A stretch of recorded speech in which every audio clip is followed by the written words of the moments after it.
Welcome back to Creative Excuses, where we are using ESO as a creative outlet. We're back with another build video, a follow-up to these 3 videos where I've used this modified solo build to tank several veteran dungeons, and even some hard modes, as part of random pugs and as a planned duo group. If you want to see how the build handles content, go check those videos out. It's a really powerful build. Before we jump into the video, remember I don't put every detail of the build into these videos. For that, check out the link in the description to esohub.com, where I host all of my written builds with all of the details you need to get set up and running with your own version of this Warden. For the rest of this video, I'm going to walk you through what problems this setup solves and what makes it so good for a few different circumstances. Let's jump into it. So what could possibly possess someone like me to make one of the best possible fake tank builds?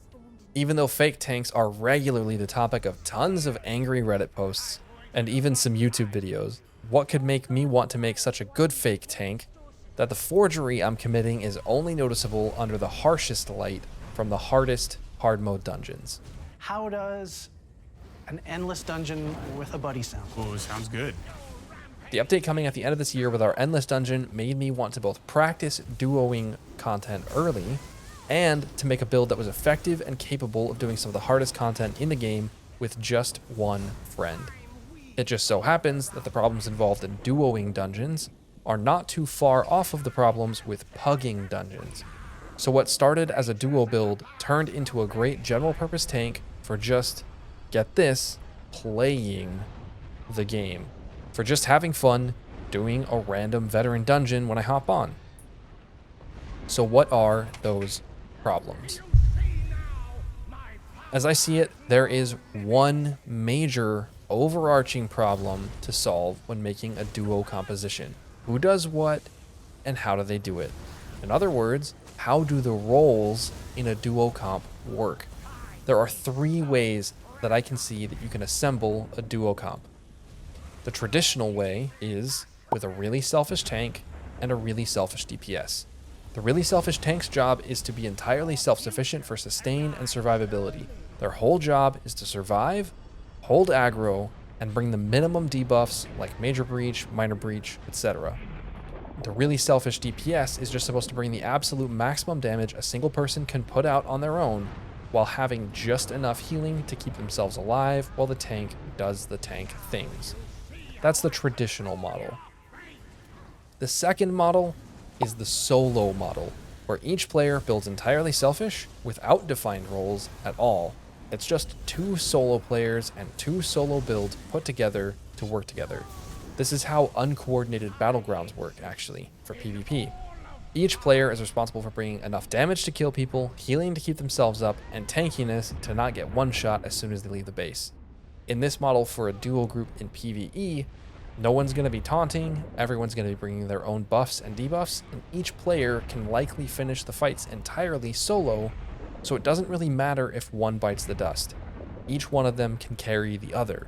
It's not as efficient as good coordination or having purpose-built roles, but if both builds can solo the dungeon, then 2 of those builds together can certainly get the job done even easier. The third, though, is the model that we're using here, and it's what I'm going to call the hybrid model. This model is characterized by having the 3 roles split into 2 players, tank, DPS, healer.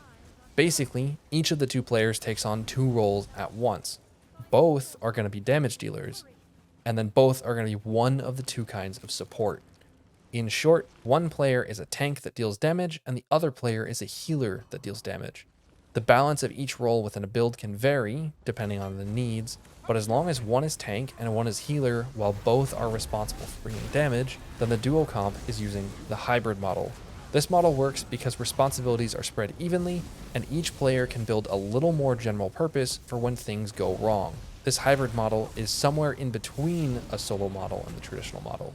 And I think it's the most fun to build for because you have to balance 2 roles at once, which is different from larger groups where everyone builds for just one role, and different from soloing, where you build for all 3 at the same time.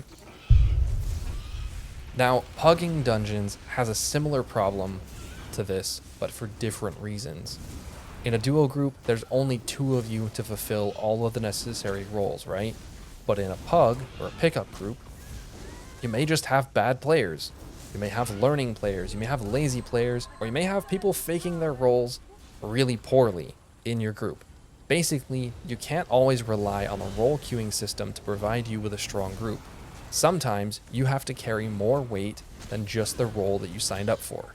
In an ideal world, this wouldn't be the case, but the dungeon queues are sometimes the opposite of an ideal world, and so building a little something extra can go a long way in making those dungeon runs more fun. So, how does this build solve the duo problems and the pug life problems? By building with that third model in mind. We're going to be using the hybrid model between a tank and a DPS. Let's see how this works. To build a hybrid between a tank and a DPS, we obviously need to be really tanky. And we're going to need to deal some good damage.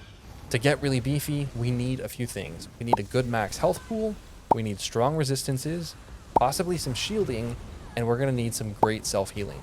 These are the most important aspects of a general purpose beefiness.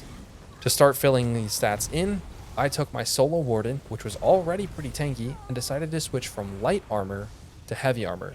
The big change here was that I put Sergeant's mail on the body instead of on the jewelry and the staff. This gave me a load more resistances, especially with the reinforced trait, and a load more health and health recovery thanks to those strong heavy armor passives. This small change puts me around 34 to 35k health depending on the food and the exact armor weight combination I'm using, which is great for most content that I've run into. Though a little more wouldn't hurt on some of the harder stuff where my block mitigation just isn't up to snuff yet. Next, I wanted to make sure that I had some good shielding, but I was committed to using Oakensoul for that minor protection and minor Aegis buffs, which limited my options. To run another 5-piece set for something like Parabellum or Hexos Ward would give me some good shielding, but it would remove the ability to use a monster set or a weapon set, which could help out with a bit more damage. Instead, I decided on Ice Heart, as it fits the Warden theme, provides a decent shield every 6 seconds, and left room for a weapon set. I also decided to drop the charged staff from my solo build and run an infused hardening enchant. I'd be giving up minor vulnerability and guaranteed off balance with this change, but I would gain another shield that procs every 5 seconds, which is quite strong and works almost like a heal because it procs so often. The last thing I needed was strong self-healing, which my solo build already had built in, thanks to the amazing health recovery from Strategic Reserve and my food buff, Leeching Vines, which provides a strong flat heal and minor lifesteal, and the classic Arctic Blast burst heal. The combination of all this makes the build really beefy and able to take on almost everything that I've thrown at it so far. I'm pretty confident what I haven't managed with it just yet just needs some patience to learn and a partner or group to prog it with. But what about damage? Damage is an interesting thing to build for when you're beefy like this. So much of our stat pools and our sets are devoted to the beef that building for a traditional rotation just wouldn't work. We could pull maybe 15k DPS with a traditional rotation, while we would be sacrificing an enormous amount of sustain, which we use to keep ourselves alive. This is why I stuck with Oakensoul in the heavy attack playstyle. Heavy attack builds do not rely on normal damage dealing stats to dish out their damage. Instead, heavy attack builds get a unique and massive set of percentage modifiers from Empower and Off Balance that buff heavy attack sets, which add a flat amount of damage to each hit of their heavy attacks. This is what enables them to hit good damage without much damage stat investment. So, for our damage, you'll see that I'm basically just a heavy attack build with Sergeant's Mail on, and a few damaging skills. My crit chance wasn't going to be massive, and my weapon and spell damage are pretty bad too. So I needed another flat damage modifier that didn't need much investment to do well. There are basically 5 options for flat damage adding sets that are not heavy attack sets. 2 of those are 5-piece sets, which wouldn't fit on the build with Oakensoul and Iceheart. 2 of them are not Destruction Staff sets, so I can't use them with a Lightning Staff for the heavy attack playstyle. And the last one is the Maelstrom Lightning Staff. The Maelstrom Lightning Staff will add a flat 1250 damage to your wall of elements. It doesn't matter how bad your damage stats are, you're always going to get that 1250 thrown into the formula for the skill's damage. That means I'm going to get at least 1250 DPS increase from just throwing this set on and keeping the skill on the ground. It is perfect. So that's how I made a tank that can pug veteran dungeons all day long. We have just enough damage to be a meaningful contributor even when the DPS players in our group are not rocking and rolling. We have enough survivability to handle most content with only a few additional heals from a healer or our duo partner. And we can take this build into veteran dungeons confident that we can pull our own weight and then some. Now, of course, there is more to the build, both how I'm building for damage and how I'm building for survivability. To see all those little details like what food I use, the champion points I have equipped, the enchants on my gear, and all of that, check out the link to the written build in the description. Before I go, if you like this video, hit that button. It lets me know to keep making videos like this and builds like this, and it helps me out in the algorithm. While you're there, also hit that subscribe button. Until next time, I'll see you all in the next excuse.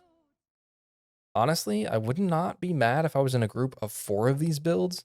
If 2 of them used Polar Wind instead of Arctic Blast, 2 had taunts available, and 2 used Winter's Revenge instead of the taunts, I bet you could use that group to clear some pretty stupid content without much issue at all, because everybody would be so tanky and everyone would be bringing around 25 to 30k DPS. It would be nuts.